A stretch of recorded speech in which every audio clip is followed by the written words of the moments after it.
Okay, hi. So I already recorded this already. I already recorded this once and it didn't save. I, I made this 14-minute long manifesto and it didn't save. So I'll think of that as a dry run. Redid my eyebrows. Got out everything I wanted to say. And if this doesn't save, it's not going up. Because what I have to say is not that important. I guess I'll trying to remember what I just spoke to myself for 15 minutes about. All right, there's a half hour of my life I'll never get back. So, first, I just wanted to apologize to all 2 people who watch these videos. I haven't uploaded in a while because I haven't been feeling well, and we're 2 months out from graduation, which means I've got so much to do, no time to do it. My mental health is a little all over the place.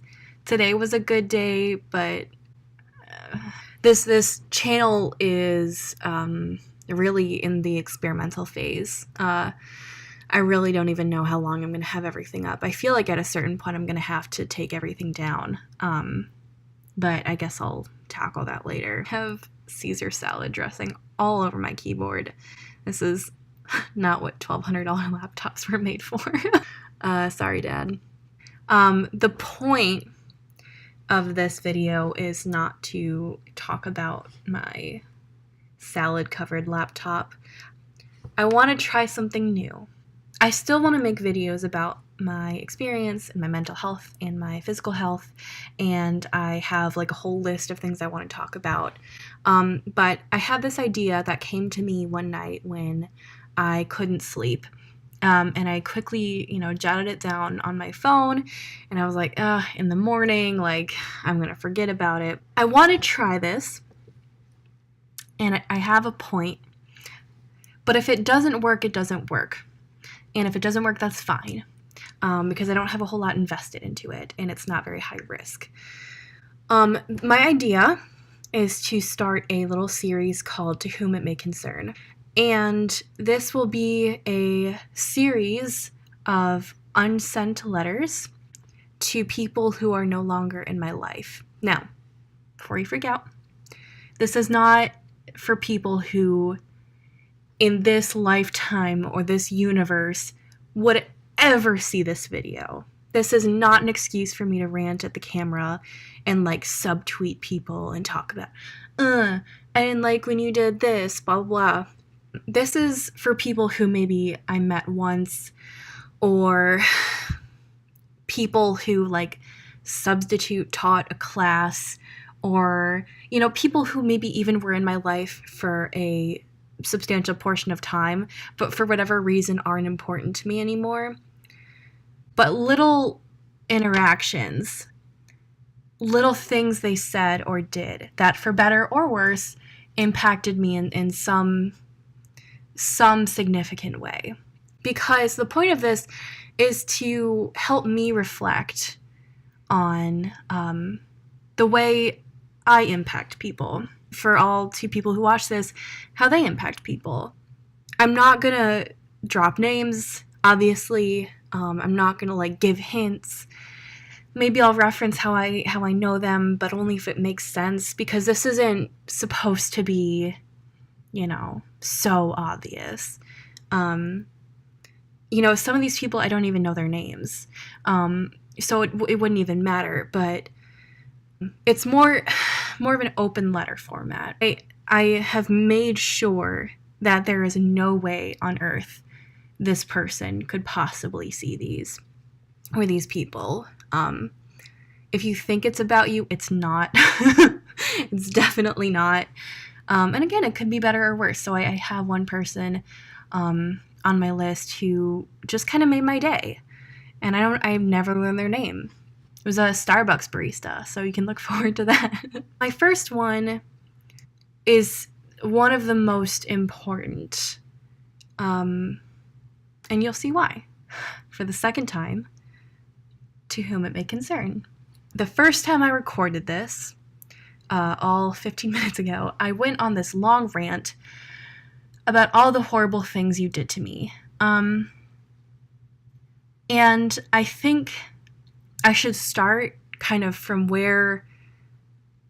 how I knew that you were someone I wanted to talk about in a video like this. Not terribly long ago, I was talking with my mom, and we were talking about how I never pictured myself studying what I'm studying and pursuing a career in what I'm currently pursuing. And she asked me, why do you think you chose this? We all thought you were going to pursue science. I was like, that's interesting. But then it made sense. One of the first books I ever had and truly loved, and I still have it to this day, and it's still on my shelf, was a book about this thick. It was a human anatomy book, and it was like fully scientific. It was kind of one of those very dated ones, like from the 90s, very dated. The kind of those kitschy illustrations, but still, geared towards, I would say, preteens who might be interested in it. Like, they can't pronounce any of the words, but they have an interest. And this was my first favorite book at like age 4.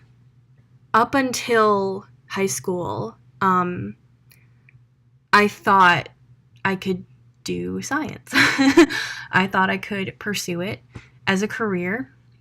But specifically, I was really interested in neuroscience, and not a lot of people know that about me. I've always been the kind of person who's not immediately good at math and science. It takes a lot for me to really do well on tests and assignments, but I do love it. I do. I think if I was better at math and science, like if I was one of those very left brain people who just gets it, like it just totally makes sense in their head the first time, I think I could do quite well. But I've never been like that. Still, I do love it. And I did up until I met you. You dug your vulture-like raptor claws into the core of who I was and ripped it out, hung it up for everyone to see, and smiled about it. And you actively watched as my passion and the potential of who I could become was washed up, and my sparkle was dimmed, and my passion for science and anatomy and biology was just torn to shreds. You did this knowing full well that you were taking my weaknesses and using them against me. And here's how I can make such a claim that you knew what my weaknesses were, is it was a small school, and all the teachers knew each other. They all knew each other's drama. Like, this was just a well-known fact. So I'm pretty positive you knew what was going on with me. And if you even knew a fraction of it, you would have known how deeply fragile I was at the time. I mean, this was the age where my dermatillomania started, so you had to have seen my skin. I mean, you had to have known. But it wasn't enough for you to discourage me from pursuing something I clearly had an interest in. You had to then sabotage the things that I was more vocal and better at, and go to those teachers and take that away from me. And you tried. You knew what I loved to do. You knew what I was good at. And you tried to take that away from me. Why? Because I had the gall to say that I was having trouble. So, because I was having trouble keeping up in class, and because I was having trouble getting assignments done, instead of using your teacherly skills to try to figure out what was going on and to try to help me and tutor me and be patient with me, you then tried to sabotage everything else I was doing, because how dare I not give 150% of myself to your specific class? I'll tell you why. Because you segmented your students. You made, I know it's such a student stereotype, like, oh, this teacher played favorites, but my God, did you play favorites? You can't do that. You can't do that in a middle school where people are already segmenting themselves. You can't do that when there's already such a clear divide between the popular kids and the outcasts. You can't do that where there is such a huge red, thick line between Amanda and everybody else. But you did. You did. You made it very clear who you were invested in. You made it clear who you had faith in. And everyone who didn't fall on the right side of the line, you punished. I think you did this because I don't know very many people who get a PhD in biology with the intention of becoming a middle school science teacher. I think you did what you did, and this is a new revelation for me, because someone did that to you. I think someone tore out your dream the same way you tried to tear out mine. And I think you've realized how very effective that was and used it against the kids who reminded you of who you were at your most vulnerable time. I don't really subscribe to the belief that you have to forgive everyone who hurt you. So if you're looking for some kind of Jesus-y I forgive you at the end of this video, you can just click out because that's not happening. So I don't forgive you for what you did. Because by attempting to sabotage what was at one point the only safe haven in my life, you pulled out the foundation of what I had built to become my passion and my career. You derailed what could have been a deeply fulfilling route in my life, what could have been a career where I helped cure cancer, or even if I didn't, even if I literally just discovered a new species of leaf, that would have been enough. Or even if I worked on a team that just like mixed chemicals for like a cosmetics company. Like even if I didn't do anything substantial with this career, even if I just became a science teacher like you, the fact that you discouraged me from even trying is what puts you number one on this list of people I want to confront virtually. You will never see this. Partly because I don't even know if you're still alive. And frankly, I don't care. And also because you didn't care about me. You cared enough to try to hurt me actively. But you didn't care about my life or what I was going through. Or, let alone what the rest of the outcast kids were going through. There was one other person in this group with me who was going through the hardest time in her entire life. And she didn't have the guilt complex that I did to then grovel and try to get back on her feet academically, the way I did. But you hurt her so badly.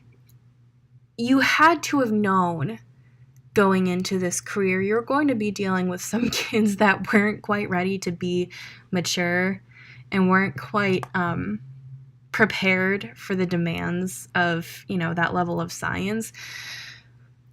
But I don't know what your motivation was. I don't think it's that you didn't want to put in the work, because you put in so much work to hurt me. You actively went out of your way, stayed after school and made phone calls and had private conversations, all with me as the center of conversation. Let me tell you, I was not a bad kid. I was not. I was not a bad kid. I was an outcast. Nobody really liked me. I wore knee-high different rainbow socks. Like one would be like pink and black and the other would be like the actual rainbow as part of my gym uniform. Like I wore the same vest and different colored Mardi Gras beads to go with every single Delia's graphic t-shirt that I owned, which I wore to school on the same days every week. When I finally learned how to straighten my hair and learned what proactive was, I was still kind of discarded. But I wasn't a bad kid. I didn't do anything to earn the way you treated me. The worst thing I did might have been to forget to turn in a homework assignment. I have no doubt that had I been one of your favorites and had I been on the correct side of that thick red line separating the cool kids from the not cool kids, that I could be someone in a very fulfilling scientific career. And you took that from me. You eliminated that possibility from my life. And then you made me resent the scientific career and that path as a whole. And I will never forgive you for that. So that's why you're number one on this list.